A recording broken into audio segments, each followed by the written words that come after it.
My name's Sunhil Sippy. I am by profession a commercials director. I've been directing TV commercials for nearly 22 years now. I'm also a street photographer and just a curious mind who likes to photograph, and that has been a part of my life for maybe more than 10 or 15 years. And I think I'm divided between these two worlds of film and photography.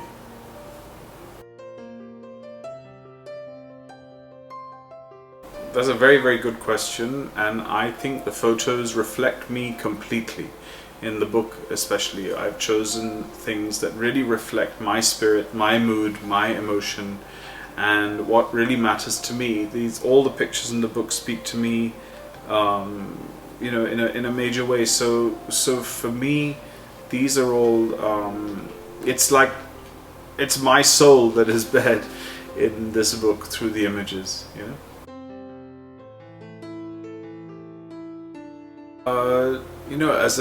As a filmmaker, and I mainly direct TV commercials and street photography, I see there's very little where they interact, and actually that's the reason I got into street photography, was because I was getting too stuck inside studios and I was creating artificial worlds, when I was working in film. And in street photography, you're not creating anything, you're responding to the world around you. The world is giving you gifts, the world is showing you things. The moment you participate in the world is giving you something back.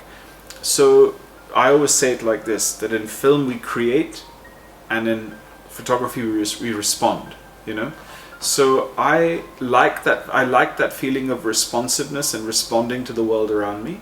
I also love creating, but they're two completely different sides of me, So I don't actually see a relationship between cinematography and photography. Even cinematography has a totally different set of rules, for how you tell stories. So, for example, but there was a director, I think it was David Cronenberg, who used to make his movies with one lens, with a 35mm lens, the whole movie. He was one director. And and I think when I started my journey as a street photographer, I shot only with a 28mm lens. But when I was working as a filmmaker, when I'm telling stories as a commercials director, I'm always changing lens all the time. I'm moving from 25 to 50 to 135. I'm doing zoom lenses. I'm doing things, and slowly in my journey later now. And so you have to understand, Opium of Time is a body of work that is. I began in a particular way, and I kept doing it in a particular way.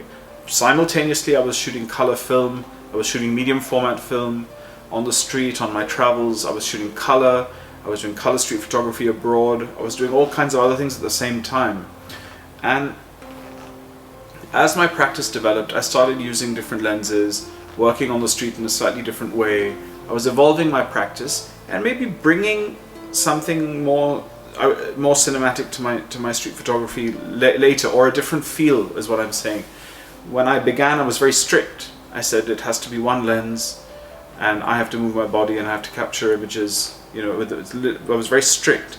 So but once I had learnt and fixed that discipline of shooting that way for maybe 6, 7, 8 years, then I allowed myself to experiment more, and do slightly more different things. I shoot a lot of 4x5 film, I shoot a lot of medium format film, I shoot portraiture. So I shoot, I'm shooting different types of things now.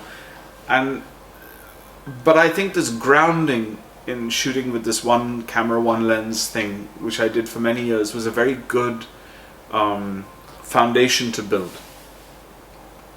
from.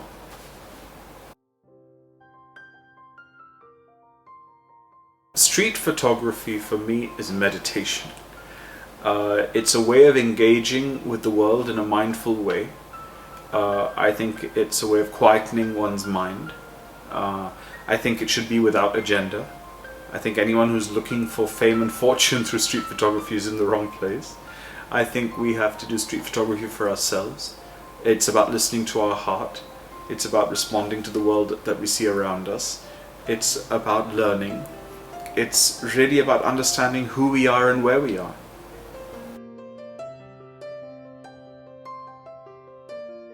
The book is called The Opium of Time, and I made it. The book process took me about 4 years to make, but the images are made over 10 years on the streets of Mumbai between 2010 and 2020.